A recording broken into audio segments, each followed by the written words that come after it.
right on time. Hey, hey, hey. You can almost set your calendar by it. Yeah, almost. Hey, everybody. This is the Jimmy Doan Show. Welcome to the show. I'm Council Curtis. I'm here with Jimmy Doan. Hi. It is 4 o'clock on a Wednesday or Sunday, which means we're doing a show live right here on Facebook. Hey, Gene, how are you, sir? That's when we know we're live. That's right, when Gene signs on right away. Our unpaid verification system.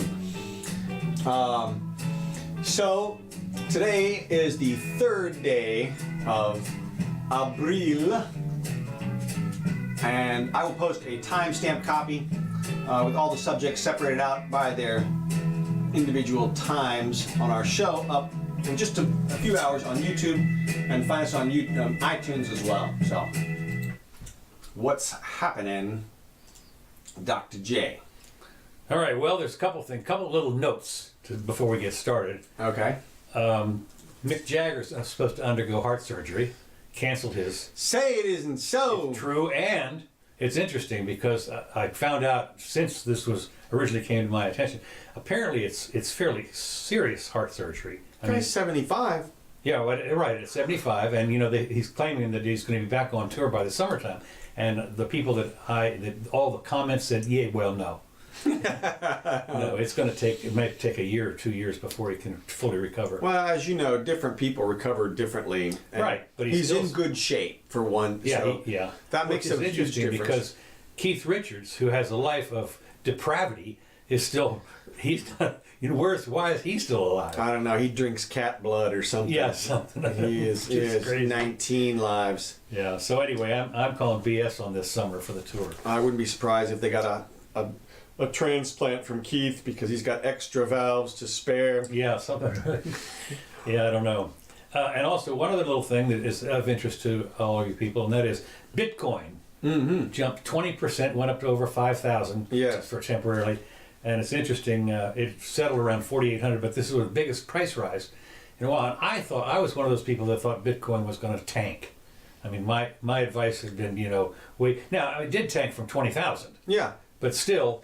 From 20,000 to 3,000, that's a pretty hefty loss. It is, but I thought it was even going to go lower than that. Well, and it may still, we never know. The thing about Bitcoin, which we've always said, is that it's not actually backed by anything. Right. And scarcity in and of itself is not value.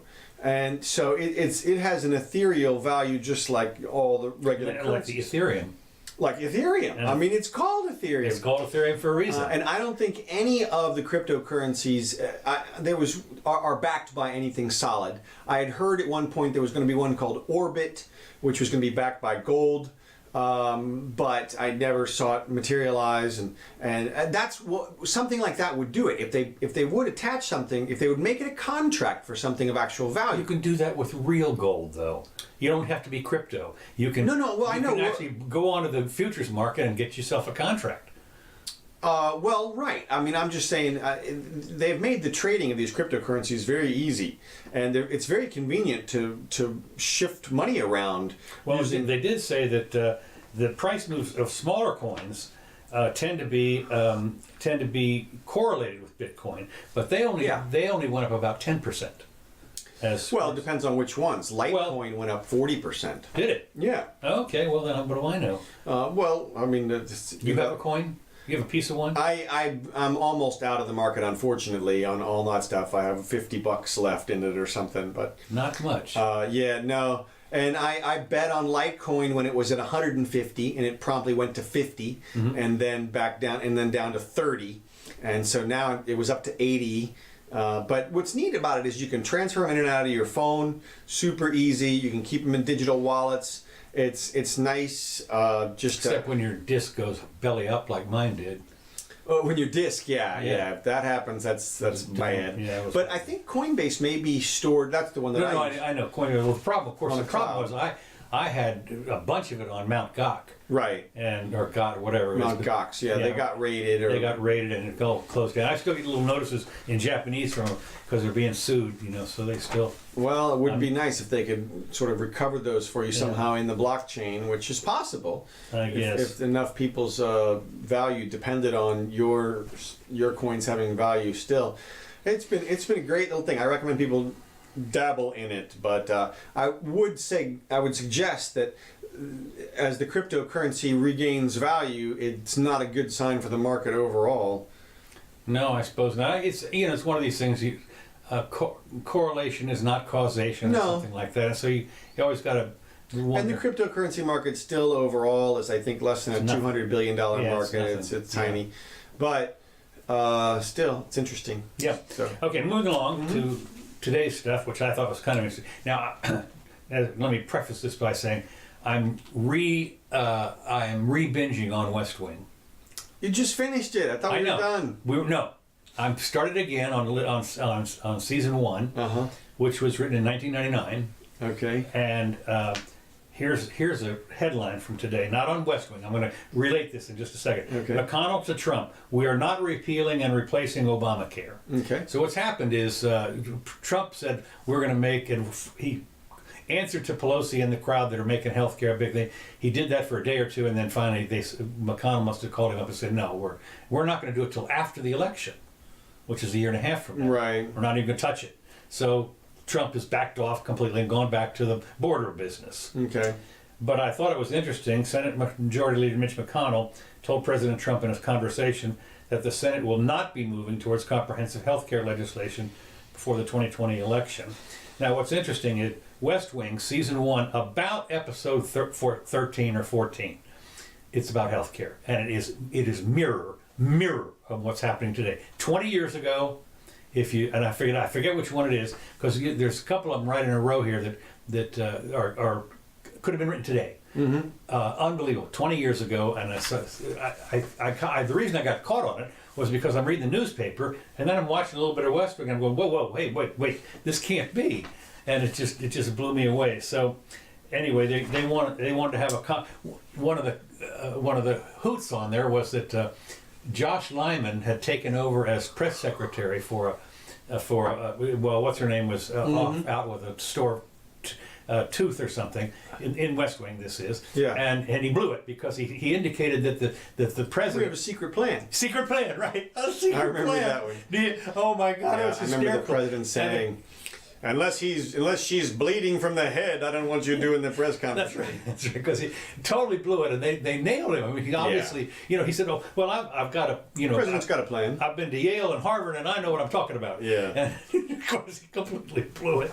So this is one of the things you sit there. This could have been written yesterday. Just hysterical. Well, on a substantive matter, I got into it on Twitter this week with some people over the healthcare issue. Okay. And their contention, which is supported by the graphs, if you just Google U.S. healthcare compared with other countries, is that the United States spends a higher percentage per capita on our healthcare than other countries with comparable services.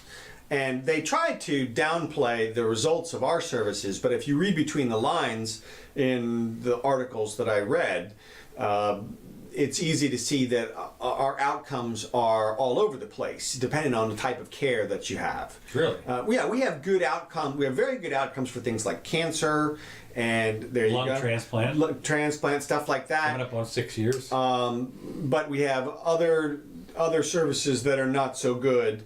Our infant mortality is not the best among the group. But we're talking about small marginal differences when it comes down to it. You may rate us 11th out of 11 on these in the top 10, 11 countries, but we're still at 3 deaths per 100,000 or something ridiculously small. And there's the other countries is 2.8 or something. It's not; these are not huge differences. But the costs thing seems to be pretty substantial in terms of differences. When I looked closer, I saw several things about the cost. Number one, we spend about the same on our public care as those other countries. And these other countries are the ones you typically know of. It's Canada, Great Britain, and so forth. Canada, Great Britain, Australia, the other ones with universal health care. Right. But these countries are much smaller than ours. They're comparable to state size, really. And we have some states which outperform those countries as well. States like Hawaii and Connecticut, those two states, and there's another one as well, somewhere in the Midwest, Colorado or something, that outperform those countries. But the point is that a lot of people were arguing for public health systems, and Bernie is as well. He's all over the airwaves right now arguing for universal health care, and his big claim to fame is it's going to save us money. They're going to cut out the middleman and save everybody money. Okay, my contention is, who is the middleman they're talking about cutting out here? Because there is no middleman. I mean, they're talking about cutting out the end users, what they're talking about. They're talking about taking over industries like pharmaceuticals and having the government produce pharmaceuticals in a government. Well, they're going to have to buy up a private company to do it. Well, I know, but then the question is, are they going to nationalize that private company? Then, you know, is Pfizer going to become USIs or something? You know, and that's the only way that they can even imagine, from my perspective, cutting the type of costs that they're talking about in terms of cutting out the middleman. I mean, there are other ways you could address the cost deficiency or the cost rises. Well, I think what they're talking about is cutting out the insurance companies. Well, okay, and I agree that right now what we have is mandatory insurance, which every time you have mandatory something, you're going to have out of control costs, right, from my perspective, and I think that is what causes a lot of the cost increase. But the main areas they talked about, like I have some graphics here, and I have a little slideshow, and but there's a couple of main graphics which we can pull up. These ones just show the United States spending compared with other countries, and I got it going kind of slow here. But one of the things that you'll see pretty soon about it is that the breakdown of where our healthcare dollar goes. There it is, right there. Okay, if you look at this, the vast majority of it goes to hospitals, doctors, and pharmacies. Well, doctors, if we get rid of the licensing situation or correct that, that'll change substantially in terms of their. That ain't going to happen. Well, I think you could cut it back in some ways. Well, one thing you could do, and I've seen this before, and you always get pushback, but nurses can take over a lot of the stuff. That's what I'm talking about. And I know they have lower licenses. They also do it with the eye doctor people. You know, now you can have people do you get the technician can administer care, stuff like that. Because I have when I go to my eye doctor, I've got some college student in there who's a pre-med or something like that. Right. He does all that stuff. Right. And occasionally they make those inroads with the legal profession as well. And I think to the extent that we can move in that direction, we'll lower costs. And that's for the doctors and such. But at the end of the day, doctors are super well educated and they're going to want to get paid for their value. So you're not going to bring down the costs to nothing. I mean, they're never going to go down to teacher salary level or anything like that. You're going to have to pay for that type. Well, the question, of course, I ask myself is, where's all that money coming from? Well, that's a. I mean, if we're spending whatever it is per capita, the money comes from someplace, and does it come from the government? Well, Medicare. Obviously, the public money comes from other people. Yeah. Now, but if you look at our relative costs, what we spend more on is our private care. We spend about the same on public care as those other countries, as I mentioned, but we spend much, much more on private care. We spend 8% of our GDP on our private care versus they spend like 3%. Now, the question I have to ask, Mick is getting his surgery in New York. Okay.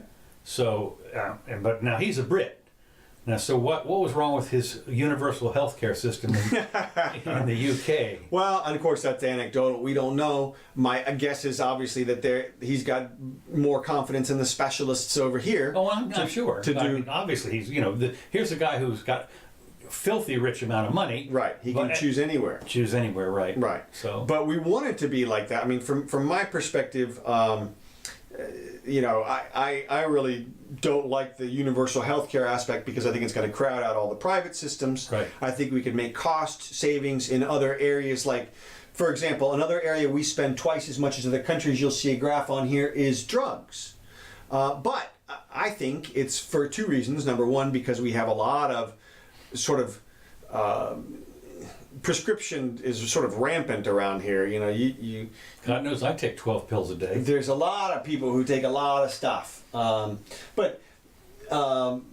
think if we eliminated the restrictions on the patents in a big way and reduced the regulations on the manufacturing, that you could get a big reduction in those costs as well. Well, of course, it does cost money for those to come up with the drugs. At the end of the day, exactly. And I was going to say that as well. That's a government function. We're approving the drugs. Well, I mean, somebody was telling me that doesn't have to be a government function, though. I mean, you could have the manufacturer. No, what they do is they raise the thalidomide flag every time anybody wants to do anything. They say, "Well, thalidomide," Well, look, the tort lawyers can raise that flag, as far as I'm concerned. Okay. Because if you put something out there like thalidomide, you're going to pay. I mean, everybody's going to pay. The company's going to go bankrupt. That's if the common law system is working well, and so I'm not worried about that. But you bring up a valid point, which is that at the end of the day, the manufacturers want to make money. Everybody wants to make money. We all do what we do because we want to make money. That's what we do. Well, not only in that, this country. I mean, the people who are all working there are not going to go in there for free. Well, that's what I'm saying. I mean, and not only for free, they're not going to go in there at public teacher salary today, which is all the government can guarantee. If you're a lab tech, for instance, that examines stuff and writes reports and stuff, right? You're not doing that for free. No, and you're not even doing it for 40,000 because you have a PhD in biology or something, and you need to get paid. Yeah. And they're going to recognize the value in that. It's just weird what these people I was arguing with were arguing was that the healthcare industry was so important and so valuable. But they didn't want the individuals working in the industry to be able to recognize any of that value. They wanted them to pass that on to the community because out of the generosity of their hearts or something. Yeah, like we're all what do you call it, Amish people on a farm or whatever. Well, exactly. It's this weird communist socialist concept whereby they just deem certain. I mean, I literally had to argue with this girl. She was like, if you're a doctor for money, you're evil. Really? Really? I mean, of course, it never occurs to these people that he's got a family. Well, exactly. I mean, and he's got kids and a wife, and he loves them. Right. More than anybody, and you're going to deny me the. Well, here's the thing. How many hours a day has he got to be productive on the earth? 8, 10, something like the rest of the normal people have?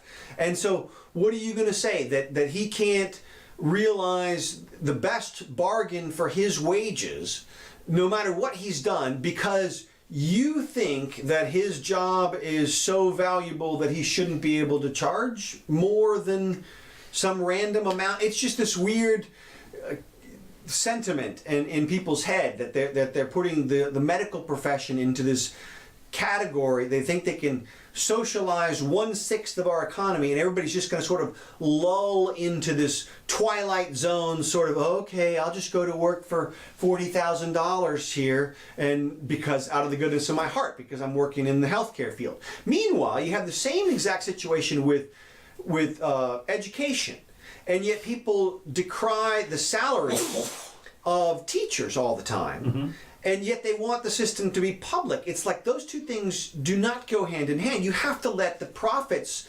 exist in an industry for it to grow, for it to bring in the good people to do the good work. Well, everybody knows that profits are a measure of what people want. Unless they're artificially held in certain ways, unless they're artificially held down, which they are in public systems. Yeah. And that's what I'm getting at, is that they want it both ways. You can't have high salaries for the public teachers if you also want to keep the costs down per student. And the same thing for healthcare. If you want everybody to get healthcare for $50, then you can't let people make a lot of money doing things like, well, of course, and then you're going to destroy the industry. industry. Healthcare is that they have a phenomenal subset of the healthcare industry that's a bureaucracy. And that was part of the cost, is the giant administration. Yeah, see, but to me, that's the same thing as the competition will take care of that. Yeah, I know. Yeah, I know it does. I mean, you know, whenever you hear of reorganizations in a company, usually it's we've dumped middle management. That's right, and that's the middleman that you can get rid of. Right. But you have to let the competition do that. You Right. can't, if they butt in every time there's a problem before the costs get to be addressed by the market, then they don't never allow the real market to form, which Right. is what we have, is a super distorted system. So. That's my thoughts on healthcare right now, and I did little R research on that. You know, Okay. I googled graphs and such, but that's my surface level assessment. Is Okay. Well, the other thing that you have to realize is that, as with the education system, for instance, we have a school board here, and they think they're so smart, and you know they've got the fix for something as complicated for 25,000 students of varying IQs from 0 to 1,000 or whatever, and you know, and they can't get it right. You can't. This is the one size fits all. The same thing with the healthcare. You know, you had this guy from Massachusetts or whatever who wrote the Romney Care, for instance, sat down. He wrote that out. Well, how could you possibly know for 320 million people? With every ailment known to mankind, just about, or even those that aren't known to mankind.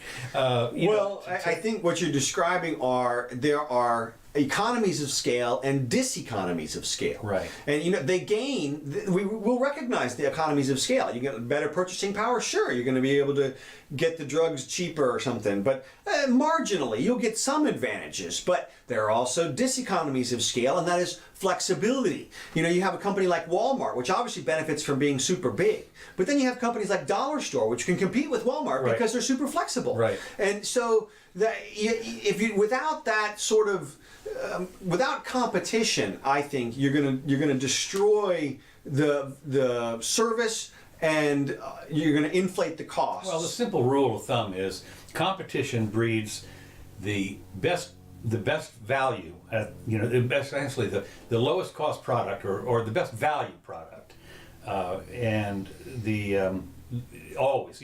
Now, it's the best value to the consumer. I mean, diamonds, I guess, are best value for a husband looking for a ring, but basically, what competition does is to drive down the price while increasing the value of the product. And look at something like an iPhone, for instance, which the price is just about the same as it was 10 years ago, but look at the difference on them. Yeah, well, obviously, there's two ways to get into the market. You can lower costs or increase value. Well, increased productivity is one way you lower the cost. Okay, let me move on here. We're getting in the weeds here. We're gonna go international now to Venezuela. Venezuela's Guido is stripped of immunity. Mm-hmm. I thought this was interesting. The Venezuelan lawmakers loyal to President Maduro stripped opposition leader Guido immunity Tuesday and authorized the High Court to criminally prosecute him for proclaiming himself a the crisis hit country's ruler. He's recognized by over 50 countries as the leader, as the so-called leader. And of course, what happened was, it was another outfit that Maduro set up called the Constituent Assembly, different from from people that are against in whatever assembly it is. Let me just think what it's called here. The National Assembly. The National Assembly is the one that is against Maduro, but the Constituent Assembly is his rubber stamp group that he set up, and claims that they're the ones that you have to listen to. So anyway, they all unanimously, the Constituent Assembly unanimously authorized the Supreme Court to prosecute Guido, leaving him also liable to be charged for breaching a January 29th government ban on leaving the country, which I thought was kind of interesting. Apparently he went to Brazil or something. I don't know what he did, but there's a ban on leaving the country. I'll tell you that. I mean, this is like East Germany. Well, we know what's going on there, obviously. Yeah. It's deteriorating into a real mess, and this is obviously a political hit. Yeah. So we'll see if the guy lives out a year. Gee, he died of a heart attack. Something. Yeah, I don't know. He had a lead overdose. He died of a bullet attack. Yeah. So anyway, the next item in Venezuela, Maduro calls on armed groups to keep order amid electricity rationing. Venezuela's authoritarian leader has called on armed pro-government groups to help subdue unrest as he announced, this is I like, a 30-day electricity rationing plan set to inflict further pain on the population. Now, the interesting part about this is a 30-day, and I've seen, how many times have you seen this? You know, all of the times they'll say, well, we've declared martial law for 60 days. Once you start down that, it's nothing going to happen. In a televised address, Maduro said that he had no choice but to take drastic measures while the government rebuilt key sections of Venezuela's national grid following a succession of crippling power failures since March 7th, since early March. What's interesting, it's a 30-day suspension, and I'm wondering how are they in the next 30 days they're going to repair the grid? Yeah, and then the socialism will kick in. Yeah, and the economy will take off again. This is the thing. This is a sort of a great example of what I'm talking about here. Without the profit motive, you get a degeneration of all kinds of services. Right. And of course, Maduro blames us on terrorists, right? Oh, we got it right here. But think about this. How weak of a country do you have to have for it to be susceptible to that kind of terrorism? I mean, if that kind of terrorism hit our grid, we'd be back up in a few days. And we'd have people out there combing the countryside with dogs looking for the terrorists. Mm-hmm. Apparently, whatever system he's got down there, it sucks because it can't even sustain these so-called terrorists, which, as we know, this is just incompetence. What I thought was interesting, the experts and the opponents of Maduro say that it's left millions without light or water is a consequence of years of neglect, corruption, and incompetence. Exactly. Which is what happens. I mean, and again, it brings us something that even happens here, and that is when you build something, they forget about the maintenance factor. Right, and you always do that. If the money comes from somewhere public, mm-hmm. that is, it's a gift from the government because it's been taken from some other people and given to this group, well, then it's an unsustainable system. It doesn't have built into it the ability to maintain itself. No, it doesn't. Anything private, that's the beauty of a business. It's alive. It feeds itself and grows, and it can change, and parts of it can go obsolete, and it can. In fact, all that happens all the time. Right, it happens all the time. Not only that, but I mean, people, when you think about it, in your own private life, you have to maintain your house. When your refrigerator goes bad, you have maybe a nest egg that you have a new one. But maintenance is the key, and I know that Mrs. Jimmy's got some apartments, for instance, that require fairly heavy maintenance all the time, a lot of maintenance. But without that, they don't get rented. I mean, they would fall to the ground. They're 50, 60 years old. Right, and if you had a program that created those houses for somebody, but then didn't maintain them. Well, look at the roads. I mean, the road right out front here is Pothole City. And it hasn't been maintained at all, and it's because they don't allocate enough money for maintenance. People don't realize. Well, we'll see what happens in Venezuela. Well, anyway, yeah. Everything's on the table. Well, Venezuela has suffered a series of brutish attacks, masterminded by his political opponents and their supporters in the White House. Mm-hmm. That's the reason for the electricity. Right. So anyway, Maduro has instructed revolutionary and patriotic government supporters and armed pro-government gangs known as colectivos to mobilize to defend the peace of every barrio, of every block. They will not take away our peace, said Maduro. Now, we're going to form some gangs. We're going to form a gang armed. Right, armed gangs. I just, so anyway, speaking of guns, Oregon may expand the state gun-free zones and raise the gun buying age. Now, one of the things you love about gun-free zones is where do the crazy people go? That's the place. That's the place. Like the gay club down south here. That's it. Well, go ahead, Oregon. Yeah. So anyway, or I should say Oregon. That's how they like it pronounced. Yeah. And it's a 44-page proposal that would penalize some gun owners who fail to lock up their guns and allow gun dealers to refuse to sell guns to people under 21. That's what they want to raise the age to 21. It's like throwing chum in the water. Well, here's the other thing that I've always talked about. This is really a hoot. Portions of the proposed law are entitled the Cindy Yulee and Steve Forsyth Oh, Act. God. Yes. That's all you got to know. Oh, that's all you have to know. It's named after a person. And of Right. course, both Yulee and Forsyth were killed during the 2012 shooting at Town Center. And what was interesting, the shooter had stolen a semi-automatic rifle used to rampage from a friend.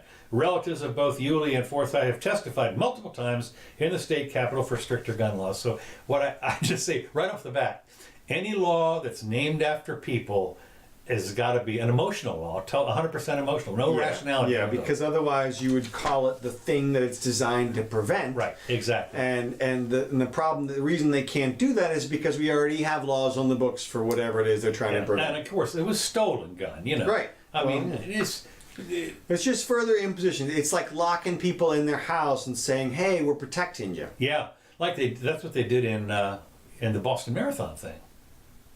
When they ran around from house to house neighborhoods and locked them down. Yeah. Yeah. King County Council. This is in Seattle area. King County Council wants a plan to keep eagles out of a dump. Now, what happens is about 200 bald eagles frequent this landfill because they pick out, all the juicy tidbits and everything. And what they're doing is as they pick up the food, sometimes they drop it all around the place. And it's, the landfill apparently is close to some residential areas or something like that. God, can you imagine? But I forget exactly what it was. I lived right next to a landfill that was really clean. Yeah, well, we have them here in Florida. Actually, they have some. One of the things they've done here in Florida is to cover them all over, and they generate methane, and they pipe it out to use it for stuff. It's interesting. But they look great. They're just this mound, look like an Indian mound or something like that. One amendment unanimously approved Monday requires the county to implement a bird management plan, creating an annual inventory of birds, seagull-sized or larger, that live at the landfill, and they want to come up with proposed bird control methods. I cannot believe they're discriminating against the I know, that's smaller right. birds, man. But it's interesting because bald eagles were removed from the Endangered Species Act in 2007, but they are still protected under federal law, which makes it a crime to shoot, trap, molest, or disturb the birds. So I'm kind of curious to know what your bird management plan is going to do without doing any of those things. Sounds like it molests them no matter what. I'm going to say. If you go out there, of course, you know what they do on airports. They have ways to keep the birds away, but I think it's with firecrackers and stuff. Yeah. I think that's what it is. And they still didn't. They used to still didn't stop Captain Sully from having a bird strike and have to land in the Hudson River. And there's one group has a dog. Is that right? Mm-hmm. Okay. Dog just runs out there, runs after the birds, has a great old time. Yeah, God, that's a hoot. Okay, moving on. It was one of the things that I found interesting. I forget where it was, but when they started to, I might have been Ben Shapiro or somebody, that said when they take down the statues of some of those people, they said, and they sarcastically they said, well, next thing they'll be ruined statues of Thomas Jefferson. That was Trump at Charlottesville. Is that what it was? Yeah, okay. Yeah. Next thing you know, what, Thomas Jefferson? Mm-hmm. Okay, here we are.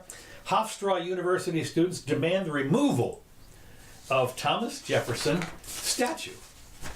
Didn't take long. So we felt, and of course I'm reading what one of the students said, and you can tell that this is, it's like Valley talk. So we felt like, in addition to just Thomas Jefferson being a slave owner and sexual predator and just, awful, the statue is now an unavoidable thing.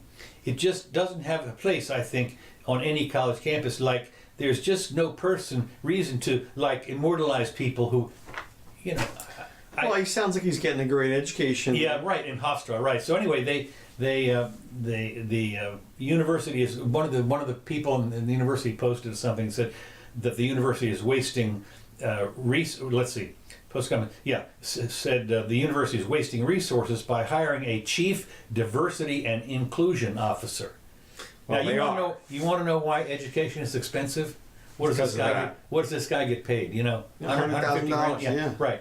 He's the chief and what is he going to do? I mean, he's going to divide people up by race. Exactly. He's going to divide In other words, that's what he's going to do. He's going to divide people up and treat them differently by race, and ask other people to treat people differently. Well, not only by race, by whatever else it is. You know, they have five different protected things now. LGBTQ and whatever it is, and whatever Hispanic is your specialty, you will be divided up and either punished or privileged based on that. Right. So anyway, the university responded to the students' demands. This is good, by informing that the statue wasn't going anywhere. I've decided that the Thomas Jefferson statue will remain where it is, said the president. On one hand, here's what he said. On one hand, Thomas Jefferson articulated the best of our ideals in the Declaration of Independence and was a defender of freedom in helping to create a new nation, the United States of America. So, you know, you've got to ask yourself, okay, he's a slaveholder, and he, you know, had out of wedlock with a black girl thing, you know, had children, something like that. But look but he wrote the Declaration of Independence. Mm-hmm. I'm sorry, that balances up pretty. He gets a pass. He does, totally. And the president recognized that. He said, you know, we're not going anywhere. Well, I think, again, we're talking about somebody, you know, we're talking about 220 years ago. And I think you have to make some allowances for societal change. Yeah, you sure do. But I thought it was interesting that one of the complaints was, you know, it says there's a lot of people that have to walk past this statue in order to go to get coffee, and it's offensive. So, yeah, well, don't take that route. Okay, this is another thing. This is the next good thing. I've been to Denali up in Alaska. So there's good news and bad news about Denali, North America's tallest mountain. It used to be called McKinley. When I went up there, they called it Mount McKinley. Yeah. Well, apparently McKinley's out and Denali's in. I don't know. The bad news is there are 66 tons of frozen feces left by climbers on the Alaska summit. Is expected to start melting as global warming melts the glaciers, as the glaciers pull back. And maybe as soon as this summer, some of the feces is going to be exposed, and due to global warming. So they've traced that some of the glaciers up there on Mount McKinley or Denali, whatever, are retreating. And it used to be that when you go up there, typically they go up there for a week or two maybe, and they would take their poop and throw it down this big crevasse to go to the bottom where they figured it would stay or freeze or get chewed up or something. Well, it turns out, as we know, glaciers move very slowly, but they move.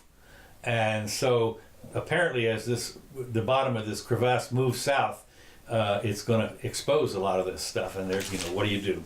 So anyway, the good news is that this year, for the first time, the guide companies, which lead many of the 1,200 climbers, and they have taken it upon themselves to take their poop back off down the mountain. And actually, they passed a law that said if you only go up to 14,000 feet, which is really, after that, you got to be pretty damn good to not have oxygen. I mean, I remember when I would go up to about 14,000 when I would go skiing, but you didn't stay up there very long, you know, because the air's pretty thin. So anyway, so they said if you go up that high, you better bring some poop back down, or yeah, right. If you go over 14,000 feet, you can leave it, I guess. But what they started to do is to give them special bags and all this kind of stuff, and you're supposed to. And the idea is to bring it all back from now on. It comes so anyway, the Park Service has said that if you go up under 14,000 feet, you have to bring it all back. And of course, one little minor problem is they said that urine is a problem, because apparently, I guess you can still urinate out there and not have to worry about it. Because one of the problems is if you're carrying all this down, urine when it freezes gets pretty heavy. Oh yeah. Yeah, so you know you're carting up, you know how much, you know, when you're going up there, you're probably carting 7,500 pounds of stuff, and then you have to bring it all back plus or whatever, you know. So anyway, they had figured that they got the figure of 66 tons over the course of the past century. They did some calculations on how much each person leaves. So apparently, in the last 100 years, 66 tons is up there. So you know, that's a nice environmental thing. Hey, look, I'm sure there'll be some happy bugs. I don't know if that, you know, I don't know what's up there. But speaking of the environment, Burger King begins to sell the meatless Impossible Whopper. Oh yeah. Now this is great. I love this. It's featuring a patty designed to look and taste like beef. Now, so here's what's great about this. It now sells a meat-free version of its flagship Whopper with a plant-based patty that's designed to emulate the look and taste of beef. Okay, yeah, good luck. So anyway, they're gonna try it out in Kansas City or something like that at a bunch of locations, and if that works out, then they're gonna go. I thought the normal patty was 0% beef. Right? No, all beef patty. All beef. But no, that's McDonald's. All beef patty. No, that's McDonald's. Oh yeah, beef special sauce. Yeah. Anyway, but yeah. Despite the fact that what they call the Impossible Whopper, has 15% less fat, and 60% less cholesterol than the standard Whopper. Burger King chef marketing claims that neither consumers nor employees can tell the difference. It costs an extra $1 for it, and about one more, and of course it's going to be slathered up with mayonnaise. So vegans won't be able to do it because mayonnaise has eggs in it, I guess, or something. So it's not a vegan burger, but I guess vegetarian people can have it, and not vegans. Or you can have it with no mayo. Yeah, of course you can. Have it your way. Mm-hmm. No mayo. So, well, knock yourselves out. It's already not food. That's one of the things that I remember this great book I read about food, and it said if it arrives through the window of your car, it's not food. Really? Well, I mean, they got tomato on there. That's food. It's not food. Okay. If it arrives through the window of your car, it's not food. Okay. Disqualified. All right, well, moving right along here, Mm-hmm. NASA is back into the space business again. Aha! It announces top three designs for homes on Mars. This is what's interesting. I mean, they have decided to have this since 2015. Uh-huh. They have had an award or something, or have people that are coming up with bungalows for Mars. Okay. And it's taken another step to make interplanetary living a reality, and it named the top three finalists for its ongoing 3D printed habitat challenge. The challenge, which began in 2015, has seen teams competing to design shelters for the Moon, Mars, and optimistically, beyond. Mm-hmm.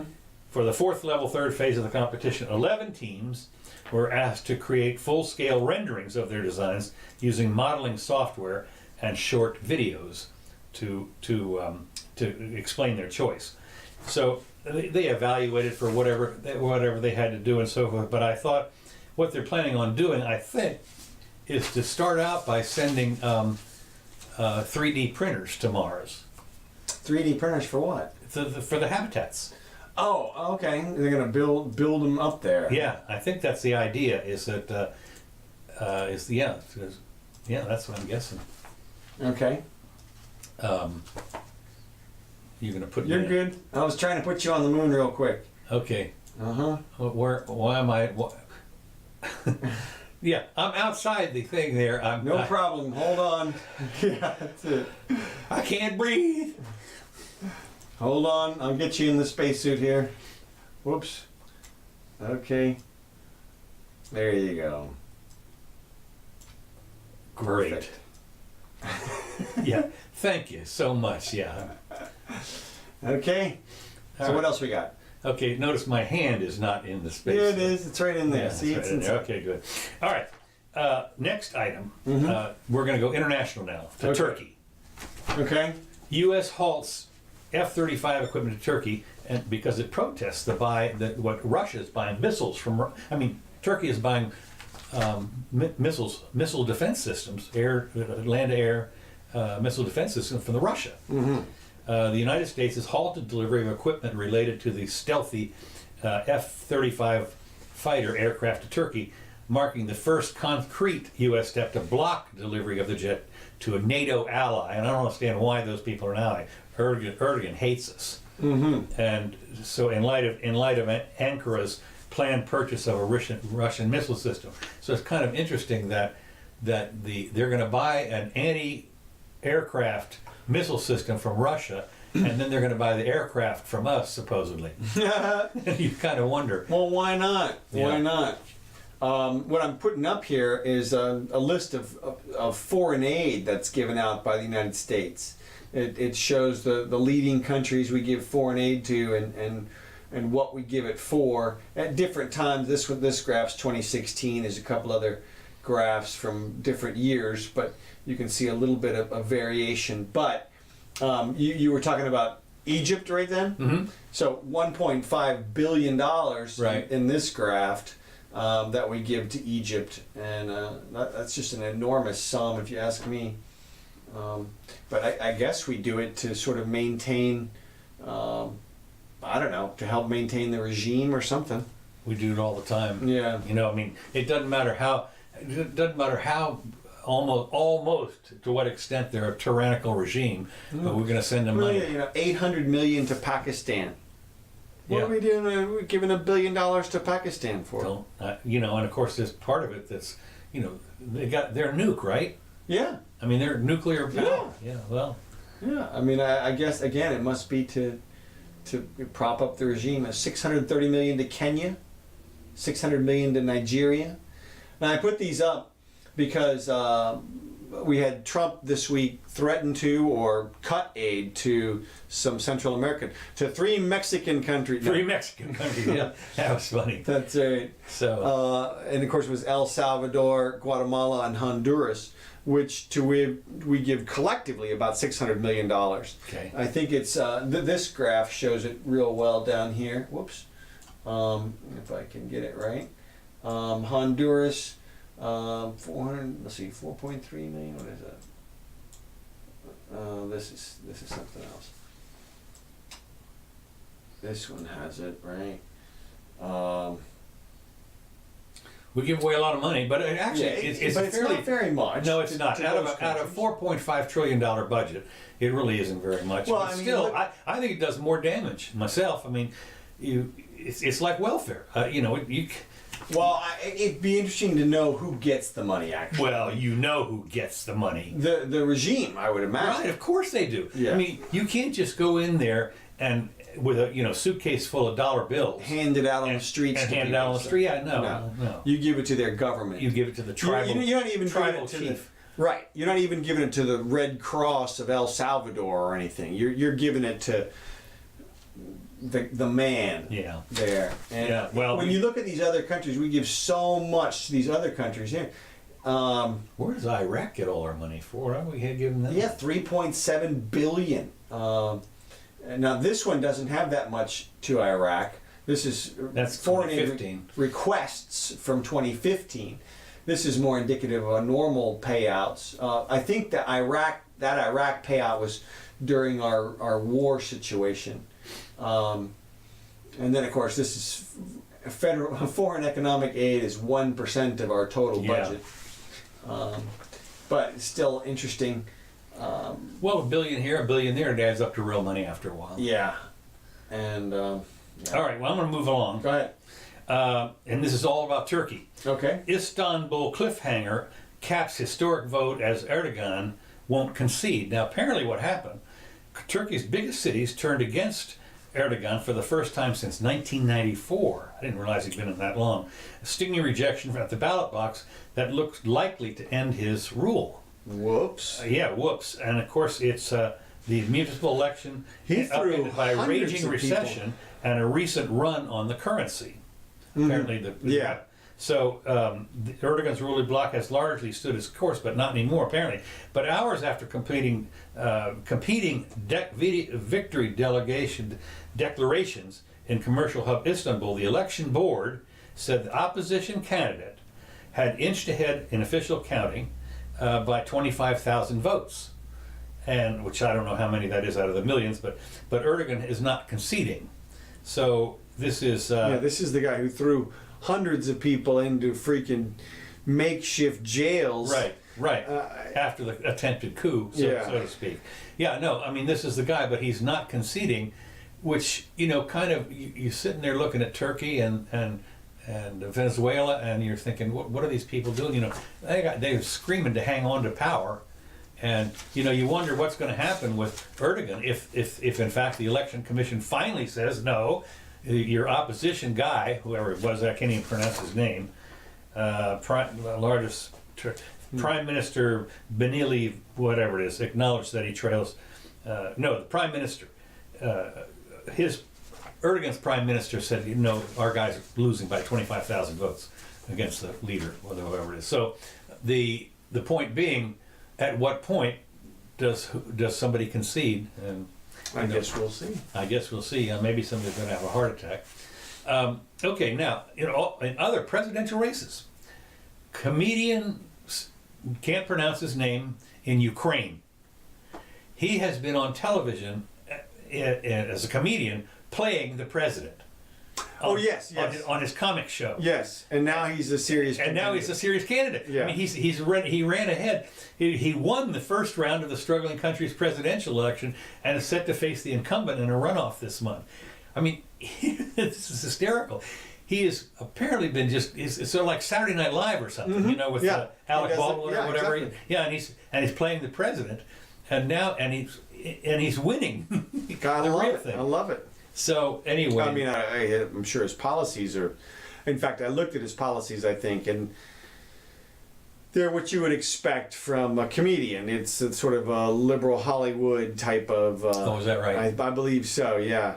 I'll have to double check on that, but I'm pretty sure. I remember thinking that they were frying pan fire or whatever. Yeah, exactly. It wasn't anything that was going to pull them out of anything. I didn't realize this. A simmering conflict with Russia-backed separatists in the east continues to plague Ukraine, which last year became the poorest country in Europe. I didn't know that. I guess because of all the wars and stuff. Yeah, maybe so. What gets me is, that area used to be the breadbasket for Russia, and they were a big deal. And of course, I don't know if they still have nukes or not. I would. I don't know if that's a good question. Yeah, I don't know.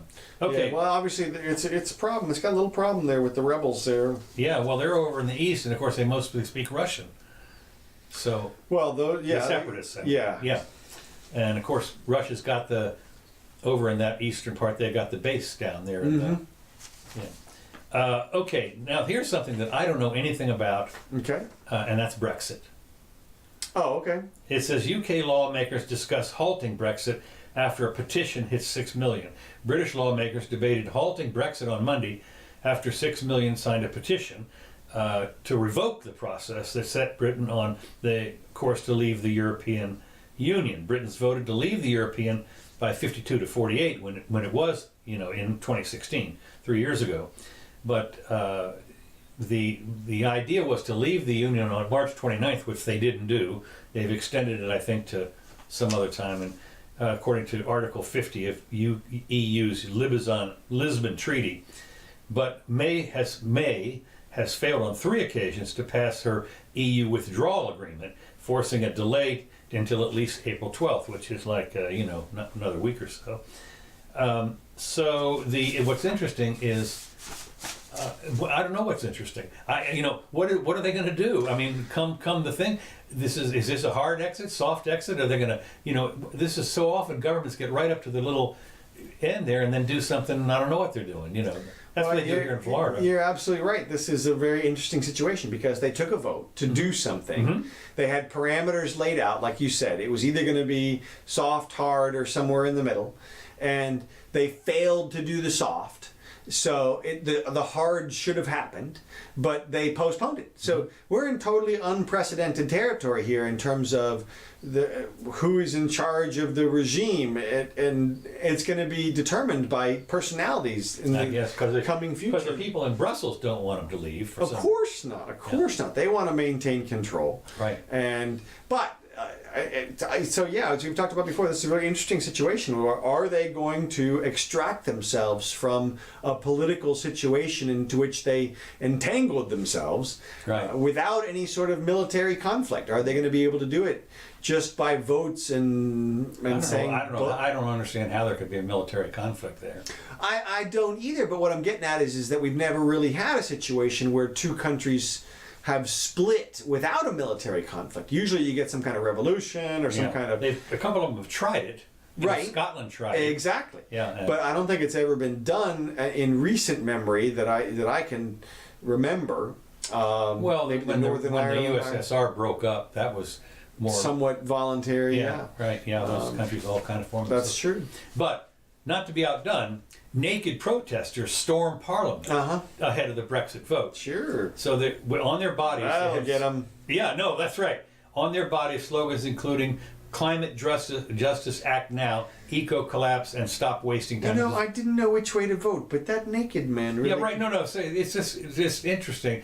Iggy Fox, a wildlife biologist, said, "I'm tired of the same time and resources our government wastes rearranging the deck chairs on the Brexitanic.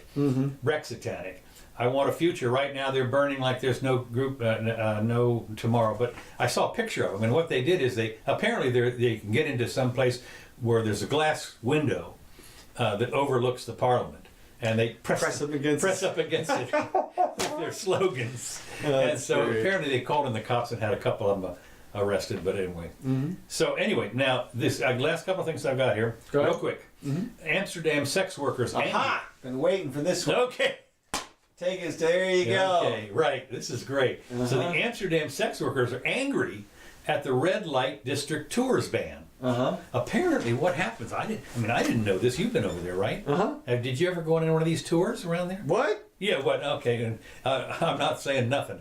But the sex workers union, Proud, questions whether the banning tours will reduce the tourist numbers, and argues that the guides educate visitors and encourage them to behave more respectively. And what the guides do is say, don't take pictures. Don't take, or well, maybe not. I mean, whatever. It's true. You're not supposed to have pictures like these. Yeah. Okay. Well, yeah. Like this is it right here. I mean, this is what you see walking through there, and you can see there's girls up behind you as well, up in the thing, and all you do is you walk by and you can buy. Well, apparently, what's happened is they have closed off a couple of the streets. Yeah. And so they don't know if it's the same number of tourists cramming into a narrower thing or if they're just more of them.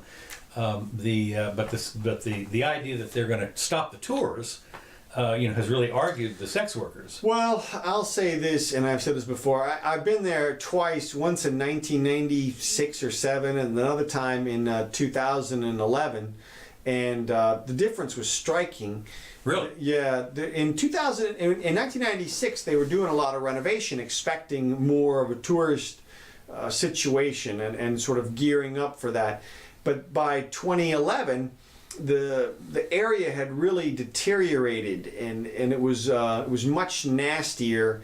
It was seemed like much more transient and dirty and smelled worse, and it was just. Well, the guides apparently apparently there's lots of guided tours. He says what the problem that they're saying is it could be now that there are no guides that people just wander into the area themselves and gawk and take photos because there's nobody to inform them on how to behave and what the rules are. I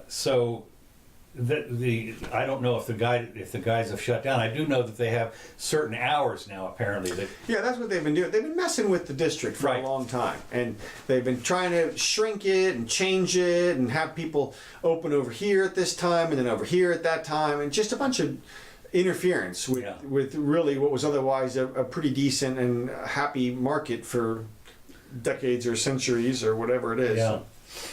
Yeah, I missed that when I was over there. Sure you did. Okay, last item I've got. Okay. Speaking of sex, a nauseating sex doll. Oh, right. Of a young woman bound and gagged has been pulled from Amazon's website. They were selling this thing. Now I saw a picture of it, and it's like the little schoolgirl, and she's in a corner, and she's life size, I guess, 4'11" or 5'3" or something, and bound and gagged. They took it down. I know they took it down, but I thought it was interesting. Following a complaint from a London woman who claimed it was being sold for male sexual abuse.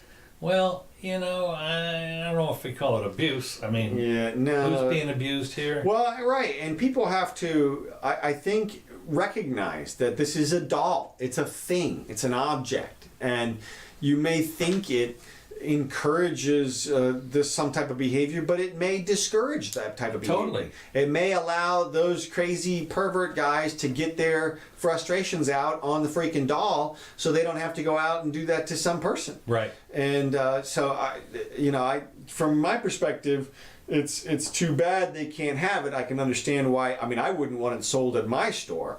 I can tell you that, but. We do. It should be sold at somebody's store if there's a market for it. Sure. Is my if there's a market. Well, yeah, you got to be a little careful about that because. Well, look, it's not like. I don't mean the sex thing, but I mean if there's a market for submachine guns, you still can't. Probably. Well, I mean, I would say that's okay, but I will agree with you on something like if there's a market for snuff videos or something. Right. Oh, yeah. Then obviously you don't want that out there because it involves other crime. Right. And it's the same thing with if there's some child porn that involves child slavery and stuff like that, which it often does. Then I can certainly understand bans on that kind of stuff. Well, this is what they're figuring is that if she's dressed like a child, right. bound and gagged, I know. It's the same as real. I don't know. Yeah, I mean, the doll was described. The doll, however, this was interesting. The doll was described as safe and easy to clean. Well, of course. Customers were advised not to worry about twisting or burning because it could withstand 380 pounds of pressure. I wonder, who gets that kind of thing together. All right, I got a couple quick things here real quick we got to cover, and that is they're talking about the new caravan that's coming up from the border and such. There's something that people aren't talking about that's important regarding the change in immigration situation since the last law was signed, and that is that law that Congress passed right before the whole situation came to a head, in the one that Trump signed that kept the government open. Okay. That one had a provision in it whereby it said, basically, if you have a child with you who is seeking asylum, that you're going to get asylum also. Okay. In other words, they created a quote-unquote loophole. Right. For an anchor they created for people arriving with children. Okay. And I think that this new caravan and the new wave of people is a direct result of that. I think that they've figured out that they can... No. Because 3 times as many people have been showing up at the border in the last couple of months. Okay. And I think that they're being allowed to stay because... The way that I read that provision in the law, it's very clear. It's like a shall provide, which is a very commanding way to write. It means this is going to happen. Right. And so basically it protects kids in a much more expansive way than they were previously protected under our immigration status. And so, well, but do you think that anybody's going to, borrow a kid? Absolutely. Yeah. And buy a kid. Yeah. And rent a kid and all that kind of stuff. And I think we haven't seen the numbers yet because it's just started, but I'll bet you there's going to be a dramatic increase in people. The problem they got is, of course, they have no facilities to hold these people anymore. They're all filled up. Well, right, but I guess they're going to have to get those. They're just releasing them. What you do? Oh, is that right? Yeah. Okay. What you supposed? All you have to do, in these situations, is you bring the person in. You process them through the court system, by which you say, we're charging you with the crime of illegal entry or whatever. But we're not going to hold you. In other words, you made bail. And so just return for your court date, and that's a couple of years from now because we're so backed up. Mm-hmm. And so that's it. They're processed. They're here. They're done. And they don't need to come back for a couple of years, and then 80% of them don't come back then anyway. Right. So that's what's going to happen. That's what's going to keep happening. And until there's another change in the law or something. What we tag them. We tag them with what you call it, a locator from satellites. Well, GPS. Well, we talked about it before. You feed them a meal and you feed them an RFID chip. That's true. Yeah. So it's not shouldn't be a big problem. All right, LA's wiping out marijuana convictions. They're doing the same thing San Francisco done, basically going back through and allowing people to wipe out those convictions. Okay. Good. So that's kind of nice. And then a couple of quick things. Brunei is... It's a horrible place, right? Yeah, well, Really? it just got more horrible. Now they're increasing their Sharia law enforcement, Okay. such that now it's jailable and finable offense to tell Muslim children about other worldviews. It's the penalty for theft is amputation, and the penalty for homosexual sex is death by stoning. Okay. So don't go to Brunei. Well, we had that same thing in Malaysia someplace. Or... Well, that's in Indonesia. The same area, right? Okay, exactly. yeah. So, all right, and then Creepy Joe. Just real quick, everybody's been talking about Creepy Joe, and this is something that I think it's interesting. And the question is, how ugly is the behavior that he does, right? Mm-hmm. That is it, does it rise to the level of some kind of sexual assault? And I'm going to say no. I think it's an intrusion of personal space for sure. And I like Nancy's suggestion that he needs to treat everybody like he's got a cold.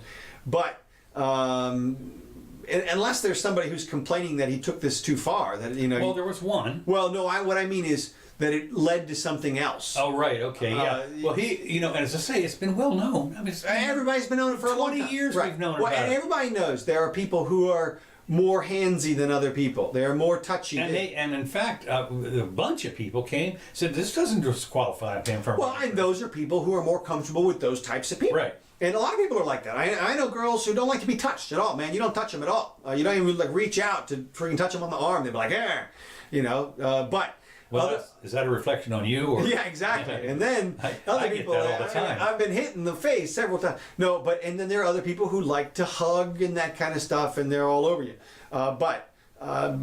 So we'll see if Joe adjusts his public persona at all. But I've been saying I don't think he'll survive the primaries because of his past, but we'll see. Because otherwise he'd be good for them. All right. That's all. I'll skip my science update for now, since we're over time. And thank you all for joining us this week. Let's see. Yeah, there was a bunch of news that came late today that I'll have to save until Sunday, I guess. Thanks, Gene, for pointing that out. Yeah, I think we had a little drop out there for 1 second, and thanks for joining us. And thanks, Uncle Bill, Uncle John. We will see you guys soon. Jimmy on the moon. Yeah, on the moon, right. Hi, world. This is Kevin MacLeod. This music. This is Cold Funk. Whiskey on the Mississippi and Happy Happy Game Shows are our tracks of choice. I'm Counselor Curtis. We'll see you guys 4 o'clock on Sunday. Yeah, it'll be interesting to see if he closes the border. Yeah, well. We didn't talk about that. We did a little bit, but he's not going to close anything. No avocados. That was terrible. It's the end of the world. Yeah.